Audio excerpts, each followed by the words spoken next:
નમસ્કાર, આપની સાથે હું છું પાયલ. વહેલી સવારે દુર્ઘટનાના સમાચાર અને ગુજરાતમાં ઉઠવું અને ક્યારે દુર્ઘટના થઈ જાય ક્યારે કોઈને ખબર જ નથી હોતી.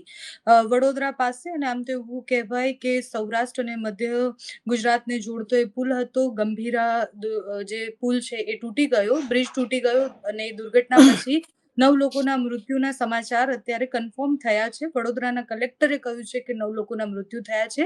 બચાવની કામગીરી પણ થઈ રહી છે. વરિષ્ઠ પત્રકાર જગદીશ મહેતા આપણી સાથે જોડાયેલા છે.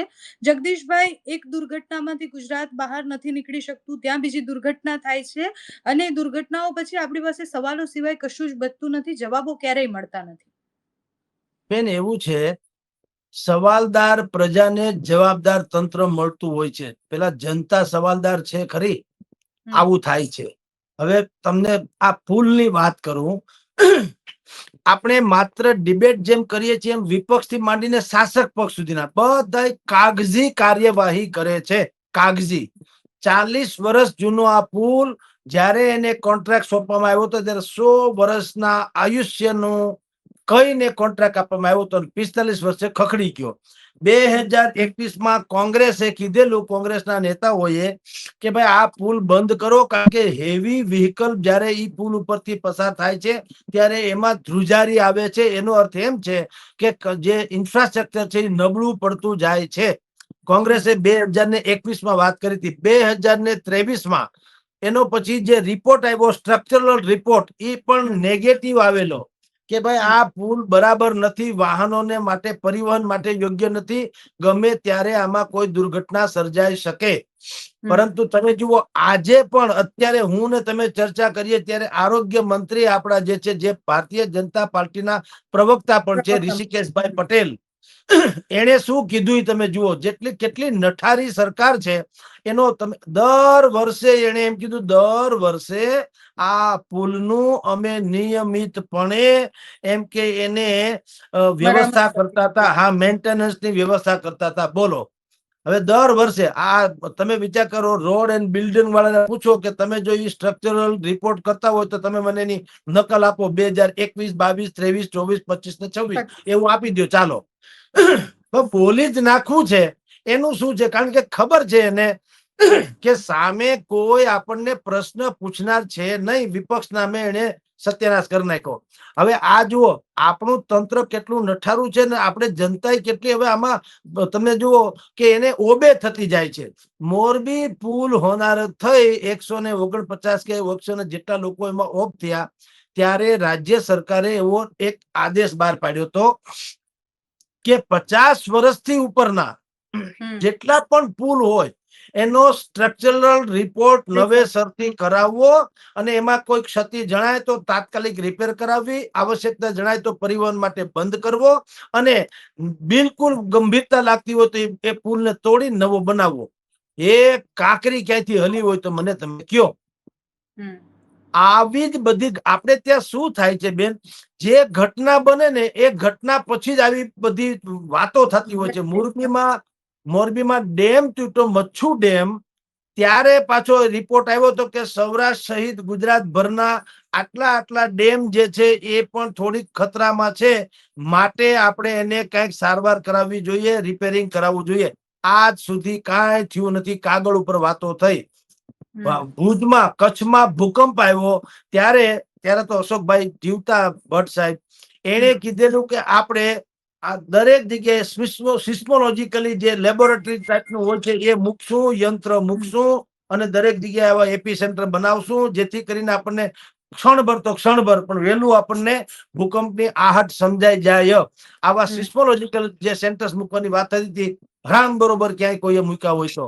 એટલે તંત્રને શું થાય છે, તમે જોજો અત્યારે જેમ થયું, શું થયું, તપાસ સમિતિ નિમી દેવામાં આવશે, પછી એનો રિપોર્ટ આવે એટલે અમે પગલા ભરશું, 4 લાખ રૂપિયા ફાળવી દેવામાં આવશે અને એ જ બધી એસઆઈટી થી માંડીને બધી જ વાતો જે ઘીસી પીટી આખી વ્યવસ્થા છે આપણા તંત્રમાં વર્ષોથી. જેમ આ સ્ટ્રક્ચર છે એમ અહીંયા પણ એક મેકેનિઝમ નું પણ સ્ટ્રક્ચર છે કે દુનિયાની કોઈ પણ ઘટના બને, સૌથી હોનહાર કે જેને કહેવાય હોરર એવી ઘટના હોય તો એક તો સંવેદનશીલ, પેલા તો સંવેદના પાઠવી દેવાની, ઊંડા શબ્દો, ઊંડા શોકની લાગણી ને ઊંડું બુંડું કાંઈ હોતું નથી. એ લોકો ઈડલી વડા ખાતા ખાતા ઊંડા શોકની લાગણી વ્યક્ત કરતા હોય છે. પણ બોલવાનું ખરું ઊંડા શોકની લાગણી, તો જેના મરી ગયા હોય એને પૂછો તો ખબર પડે કે શું થયું તે. પણ ઊંડા શોકની લાગણી એમાં લખવા વાળા તમારા મારા જેવા રાખ્યા હોય એ જ મોકલી દે, આને તો ખબર ન હોય, સાંભળી લ્યો. પણ ઊંડા શોકની લાગણી, પછી એમ લાગે કે વધારે પડતું કેઝ્યુઅલિટી છે એટલે 4 લાખમાંથી 5 લાખ 10 લાખ બોલો, એક એક લાશના ભાવ. આપણે ત્યાં જીવનનું કોઈ મૂલ્ય નથી જેટલું લાશનું મૂલ્ય છે. આપણે મરે ત્યારે 8-10 લાખ મળે, જીવે ત્યારે 1 રૂપિયો ન મળે. આ આપણી પરિસ્થિતિ છે ગુજરાતમાં. સરકાર જો પોતાની જાતને સંવેદનશીલ કહેતી હોય તો એ ખરા અર્થમાં તમને કહું ને તો એ સંવેદનશીલ છે. સંવેદનશીલ એટલે શું ખબર છે? સેન્સેટિવ. સેન્સેટિવ એટલે ડેન્જરિયસ. તમે જુઓ કેટલાક મત બૂથોને સેન્સેટિવ જાહેર કરવામાં, કેટલાક એરિયાને સેન્સેટિવ જાહેર કરવામાં આવે. ક્યારેક તમને બહુ રોગ થઈ જાય અને એમ લાગે કે આ ભાઈ સ્થિતિ કન્ડિશન બરાબર નથી, ત્યારે હું કે ભાઈ બહુ સેન્સેટિવ સ્થિતિ છે, એટલે કે નક્કી નહીં બચે કે ન બચે. એટલે મુખ્યમંત્રી થી માંડી આ રૂપાણીના વખતથી સરકારમાં કે છે કે અમારી સરકાર સેન્સેટિવ છે, સંવેદનશીલ. અરે ભાઈ સાહેબ, તમે સંવેદનાપૂર્ણ હોવા જોઈએ, સંવેદનશીલ નહીં. સંવેદનશીલ તો જ્વલંત પદાર્થ હોય ત્યારે થાય કે થોડુંક હળી અડાડો ને ભડકો થાય. પણ આ ખરા અર્થમાં સંવેદનશીલ છે. આની પાસેથી કોઈ બહુ મોટી અપેક્ષા રાખવા જેવી છે નહીં. આ પુલ તૂટી ગયો છે, ગંભીરા બ્રિજ, 45 વર્ષની ઉંમરમાં. એટલે ટૂંકમાં હજી એ પૂરો વનવાસે નતો થયો. 100 વર્ષમાંથી 45, 50 થયા હોત તો ઠીક હતા. 45માં એ સેલ્ફ આઉટ થઈ ગયો, જર્જરિત અવસ્થામાં હતો. સૌરાષ્ટ્ર બૌરાષ્ટ્રનું પરિવહન અટકી ગયું. જેટલા 8-10 લાશ અત્યાર સુધીમાં 9 લાશ મળી હોવાનું કલેક્ટર કહે છે. પણ મને વડોદરાથી એવા રિપોર્ટ છે કે હજી એક સ્કૂલ વાન એમાં તરતી દેખાય છે. ભગવાન કરે ને એમાં કઈ હોય નહીં અને કેવળ વાન હોય ને એ તો આપણે એવી કલ્પના કરીએ, પણ ન કરે નારાયણ. ને જો સ્કૂલ વાન હોય તો આપણે જાણીએ છીએ બેન, સ્કૂલમાં ઘેટા બકરાની જેમ છોકરાને ભરવામાં આવતા હોય છે. એની પણ કોઈ માર્ગદર્શિકા છે નહીં, છે એની કોઈ પાલન કરતું નથી. એટલે અત્યારે NDRF ની ટીમ થી માંડીને જે લોકો ફાયર બ્રિગેડ માંડીને બધા કોશિશ કરે છે, પરંતુ ત્યાં મીડિયાને બહુ જવા દેતા નથી એવું સાંભળ્યું છે.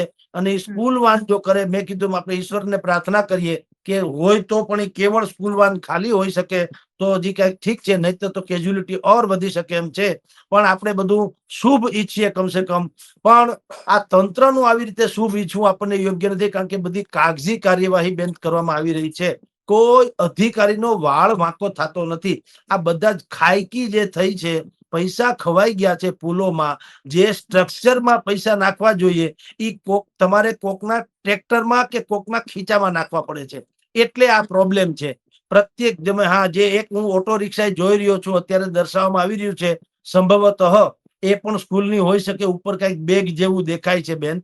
એટલે ભગવાન કરે ને એવું ના હોય, પણ જે કઈ છે તે સ્થિતિ અત્યંત ગંભીર છે. આ એક પુલ નહીં, હમણાં તમે જોજો બપોર સુધીમાં પ્રવક્તા કરશે, ભારતીય જનતા પાર્ટીના પ્રવક્તા મંત્રી પુલની તપાસ કરાવી દો. બધા જ પુલની તપાસની વાતો કરશે. હરામ બરોબર કઈ થાય તો કોંગ્રેસે અહીંયા વિરોધ વ્યક્ત કર્યો ખાડા ટેકરા રોડ ઉપરના, એટલે રાતોરાત લીપણ માટે થઈને આખું તંત્ર ઉતરી પડ્યું. એમ અત્યારે ફોટોજેનિક રીતે બધા ઉતરી પડશે. પુલની તપાસ હરામ બરોબર થાય તો પ્રજાઓની સામે કઈ મૂકવામાં આવતું નથી. અંધારામાં બધા તીર મારવામાં આવે છે અને હું ને તમે એનો ભોગ બનીએ છીએ બેન. જી 45 વર્ષમાં પુલ તૂટી ગયો એટલે એની આવરદા જો 100 વર્ષની છે અને તો એ 45 વર્ષ. અને એવા તો આપણે અનેક પુલ, એટલે આપણે ગોંડલની વાત કરીએ કે રાજા મહારાજાઓ જે બનાવી ગયા છે એને કશું જ નથી થતું. એ બધા જ પુલ હજી સારા છે અને હમણાં બનાવેલા પુલ તૂટી જાય આપણા ટેક્સના પૈસેથી આપણે એ પુલ પર જતા બી આવીએ, એનાથી ભયાનક સ્થિતિ શું હોય જગદીશભાઈ?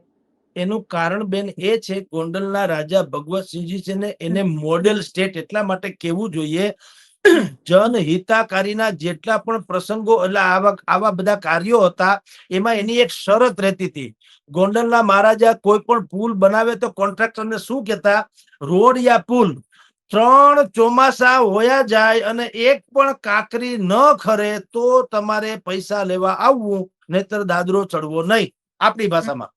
હવે 3 ચોમાસા, ઈ જમાનામાં તો ચોમાસા એવા થતા, હવે તો ચોમાસા સરકાર જેવા થઈ ગયા છે, જે ગાજે છે એટલા વરસતા નથી.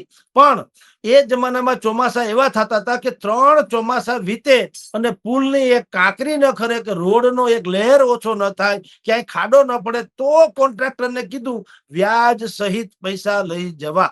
વ્યાજ સહિત તમને નુકસાન નહીં, ઉલટાનું ભેટ સોગાદ આપતા કે ધન્ય હો કે 3 વર્ષમાં એક કાંકરી પણ ન ખરી.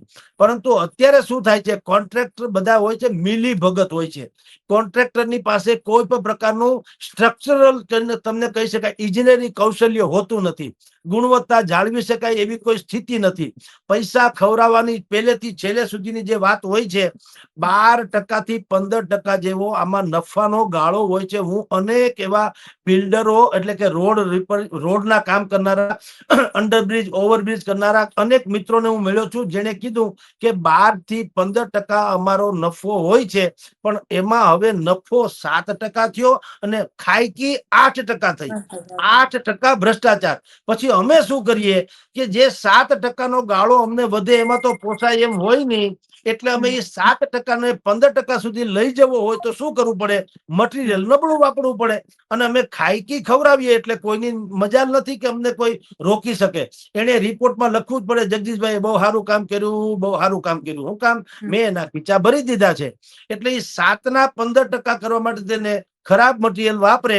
ખરાબ મટીરિયલ વાપરે, જે પૈસા હરામ ખાયા હોય એ ખાધા હોય એ એમાં સહી કરી દે, તમે બહુ સારું કામ કર્યું છે. હવે તમે જાણો ને તમારી જનતા જાણે, વર મરો કન્યા મરો ને ગોરનું તરભાણું ભરો.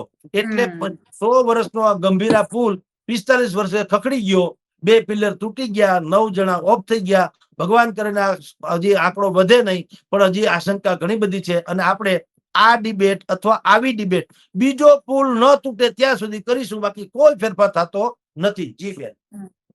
થેન્ક યુ સો મચ જગદીશભાઈ, તમે સમય આપ્યો એ બદલ આપનો ખૂબ ખૂબ આભાર. અને આવી નમસ્કાર. નમસ્કાર. દુર્ઘટનાઓના સમાચાર આવે એટલે સૌથી પહેલા એવું થાય કે ભગવાન કરે આ ખોટા સમાચાર હોય, ફેક ન્યૂઝ હોય, અને આપણે જ્યારે સમાચાર જોઈએ ત્યારે આપણને એવું થાય કે આવું કશું ન થવું જોઈએ. પણ હવે અમને પણ આદત થઈ ગઈ છે સવારે ઉઠતાની સાથે દુર્ઘટનાના સમાચારો, આટલા લોકોના મૃત્યુ થયા છે એટલે સરકાર જેમ 1 લાશના 4 લાખ ગણી દે છે, એમ અંતે અમારી પાસે ખાલી આંગળીના વેઢે ગણવા માટે લાશ જ હોય છે કે આટલા લોકોના મૃત્યુ થયા છે, આટલી મોટી દુર્ઘટના છે. એના સિવાય બોલવા માટે અમારી પાસે કશું જ નથી હોતું. એ પરિવાર સાથે વાત કર્યા પછી અમે ઘણી બધી વાર એવું કહીએ છીએ કે તમને ન્યાય અપાવીશું, પણ એ ન્યાય અમે નથી અપાવી શકતા. અમે સવાલ કરીએ છીએ, એના જવાબો પણ અમે મોટા ભાગે ક્યારેય નથી અપાવી શકતા. આશા રાખીએ છીએ કે આ દુર્ઘટનામાં અત્યારે જેટલા આંકડા આવ્યા છે એ આંકડા અટકી જાય અને બીજી કોઈ મોટી દુર્ઘટના બને એની પહેલા સરકાર જાગી જાય. થેન્ક યુ સો મચ જગદીશભાઈ. નમસ્કાર બેન. નમસ્કાર.